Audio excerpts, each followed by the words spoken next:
एक रुपया में यदि आप शिक्षा देंगे, उसको भी पढ़ने का अधिकार है कि जो करोड़ों कमा रहे हैं, कुछ कुछ अरबों कमा रहे हैं, फिर भी परेशान हैं। और 8 से 10 दिन आप पढ़ाएं और आपको लाखों रुपया मिल गया। गेस्ट टीचर के रूप में देश की बड़ी बड़ी संस्थाएं हम लोगों को बुलाने लगी। वो उच्च शिक्षा नहीं ग्रहण कर पाते होंगे। 5 वर्ष का जब मैं छोटा था तो मेरे पिताजी गुजर गए। नमस्कार, द इंडिया टॉप देख रहे हैं, मैं हूं अखंड ज्योति। देखिए, अब किसी का भी सपना अधूरा नहीं रहने वाला है। जो भी आपके सपने हैं, चाहे डॉक्टर, इंजीनियर बनने का, वो सपना पूरा हो सकता है। दरअसल इस बात का दावा हम इसलिए कर रहे हैं चूंकि पटना में एक कोचिंग ऐसा भी चलता है जो मात्र 1 रुपया लेकर आपको पढ़ाई करा रहे हैं। दरअसल वो शख्स हमारे साथ हैं, आर.के. श्रीवास्तव, जो किसी पहचान के मोहताज नहीं है आज के वर्तमान में। किस तरीके से देखते हैं, कहां से आइडिया आया कि बच्चों को पढ़ाएं, उनके सपने को पूरे कराएं, वह भी मात्र 1 रुपया में। आखिर कैसे हर चीज को मैनेज कर पाते हैं? ये सबसे पहले तो आपके दर्शकों को मेरा नमस्कार है।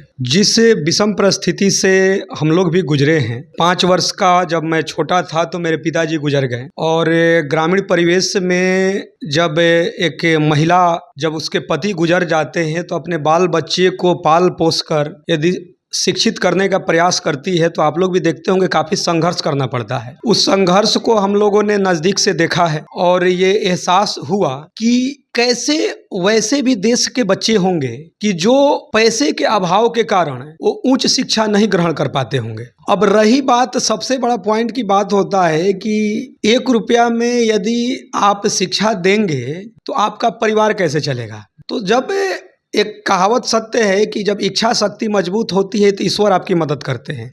और हमेशा मैं मीडिया की शुक्रिया अदा करता हूं कि जब हम लोग अच्छे काम करने लगे, बच्चों का रिजल्ट होने लगा, बच्चे IIT, NIT और देश के प्रतिष्ठित इंजीनियरिंग कॉलेजों में जाने लगे या वो गवर्नमेंट सेक्टर में जॉब करने लगे, तो गेस्ट टीचर के रूप में देश की बड़ी बड़ी संस्थाएं हम लोगों को बुलाने लगी। अब हुआ क्या कि आप 8 से 10 दिन आप पढ़ाएं और 8 से 10 दिन आप पढ़ाएं और आपको लाखों रुपया मिल गया। अब लाखों रुपया मिल गया तो उसके अब यदि 50% भी हिस्सा को आप यदि अपने शैक्षणिक योगदान दे रहे हैं तो कोई इसमें नहीं है कि बहुत सारे बच्चे जो हैं उससे शिक्षित हो जाते हैं। जैसे आपको मैं एक एग्जांपल देता हूं। बिहार में आप सरकारी शिक्षक को देखते होंगे जो 40 से 50 हजार रुपए में भी अपने परिवार को चलाते हैं। आधुनिक कोचिंग व्यवस्था आप देख रहे हैं कि जो करोड़ों कमा रहे हैं, कुछ कुछ अरबों कमा रहे हैं, फिर भी परेशान हैं। बहुत सारे ऐसे भी लोग हैं जो 25 से 30 हजार में भी अपने परिवार को चला रहे हैं। सबसे बड़ा चीज होता है सुकून। तो मान लीजिए कि हम यदि 8 दिन 10 दिन कहीं गेस्ट टीचर के रूप में मैंने अपना समय दिया, जिसे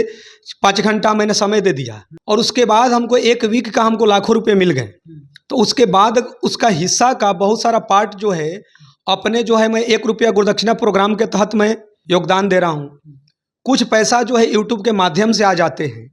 तो सबसे बड़ा चीज़ है सुकून। और मैं हमेशा एक बात जरूर बोलता हूँ कि बैंक में जमा पैसा जरूरी होता है परिवार चलाने के लिए, लेकिन दुआ का भी इन्वेस्टमेंट जो होता है वह भी कहीं ना कहीं आपको बहुत सुकून देता है।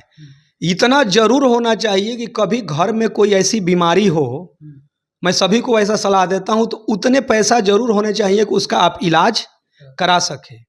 तो एक हम लोग प्रयास कर रहे हैं एक टीम बनकर, और जो हमारे बच्चे सफल होते जा रहे हैं तो वो भी बच्चे जो हैं जब भी छुट्टी में आते हैं तो बच्चों को, अपने जूनियर्स को पढ़ाते हैं। तो एक टीम बनकर ये काम हो रहा है। आगे की क्या तैयारी है? चूंकि अब कहीं से शुरुआत किए, पटना आए, पटना में एक अच्छी खासी तैयारी की गई, अब आगे की क्या तैयारी की जाए? हाँ देखिए, आगे की रणनीति सबसे इम्पोर्टेंट यही है कि जैसे बिहार से बाहर के बच्चे हैं, हरियाणा है, दिल्ली है, केरल है, चाहे अलग अलग हिस्सों के बच्चे हैं, तो सब तो बिहार आकर तो पढ़ नहीं सकते हैं। तो इसको बड़े लेवल पर ऐप बनने के लिए हम लोगों ने दे दिया है। अबाउट 1 से 1.5 मंथ लगेंगे। 1 रुपये गुरुदक्षिणा प्रोग्राम को हम लोग ऑनलाइन स्टार्ट करने जा रहे हैं कि देश के अलग अलग हिस्सों के बच्चे जो आर्थिक परेशानी के कारण जो है, क्योंकि 10th तक बच्चे तो पढ़ लेते हैं, लेकिन 10th के बाद जो जिस टाइप से कोचिंग जो है लाखों लाखों पैसे ले रहे हैं, तो टैलेंट होने के बाद भी माता पिता के पास सक्षम नहीं हो पाते हैं। तो वो सबको नहीं है कि हम कोटा दिल्ली कहीं भेज दें। तो एक प्रयास है कि 1 रुपया गुरुदक्षिणा प्रोग्राम से ऑनलाइन क्लासेज के माध्यम से देश के किसी भी कोने में बैठे बच्चे को हम लोग पढ़ा पाएँ, और जल्द ही 1.5 से 2 मंथ के बाद ये 1 रुपया गुरुदक्षिणा प्रोग्राम बड़े लेवल पर स्टार्ट होने जा रहा है। बस एक बात मैं ज़रूर बोलूँगा कि जैसे कुछ मीडिया लोग पूछते हैं कि क्या सर कुछ टेस्ट के माध्यम से अच्छे बच्चों को ही केवल पढ़ाया जाता है क्या?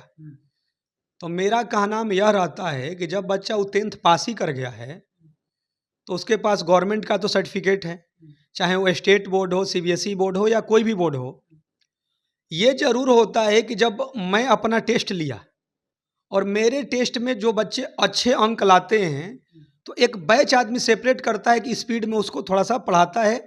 लेकिन जो बच्चे मेरे टेस्ट में असफल हुए हैं तो कैसे बोल सकते हैं कि उसमें टैलेंट नहीं है? उसको भी पढ़ने का अधिकार है, वो भी बच्चे जुड़ते हैं। उसमें से भी कुछ बच्चे JEE एग्जाम को क्वालिफाई करते हैं, लेकिन यदि वो इंजीनियर नहीं बने, लेकिन वो 11 12 2 साल यदि 1 रुपया गुरुदक्षिणा प्रोग्राम के माध्यम से वो पढ़े तो जब वो शिक्षा ग्रहण कर लिए तो हो सकता है कि वो कहीं ना कहीं उनको शिक्षा मिल गया तो आगे सेल्फ स्टडी करके बहुत सारे हमारे बच्चे गवर्नमेंट टीचर बन गए हैं, बहुत सारे बच्चे बैंकिंग, रेलवे, SSC में भी जा चुके हैं। तो मेरा क्या नाम है, पढ़ने का अधिकार सबको है।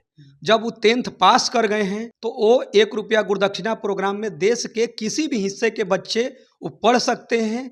यदि मेरे द्वारा आयोजित टेस्ट में वो असफल भी हो गए फिर भी वो पढ़ेंगे और ऑनलाइन के माध्यम से हम लोग बहुत सारे मास लेवल पर बच्चे को पढ़ाने की योजना तैयार हो रहा है। चलिए, हमारे साथ गुरु थे जो बच्चे जो आर्थिक रूप से समझते हैं कि हम कमजोर हैं, दिक्कत का सामना करना पड़ेगा, तो उनके लिए कहीं ना कहीं एक अच्छा मौका है, एक अच्छा प्लेटफॉर्म है। और इसे आप किस तरीके से देखते हैं कमेंट में जरूर रखिएगा। तब तक के तमाम हर अपडेट को देखते रहने के लिए द इंडिया टॉप देखते रहें।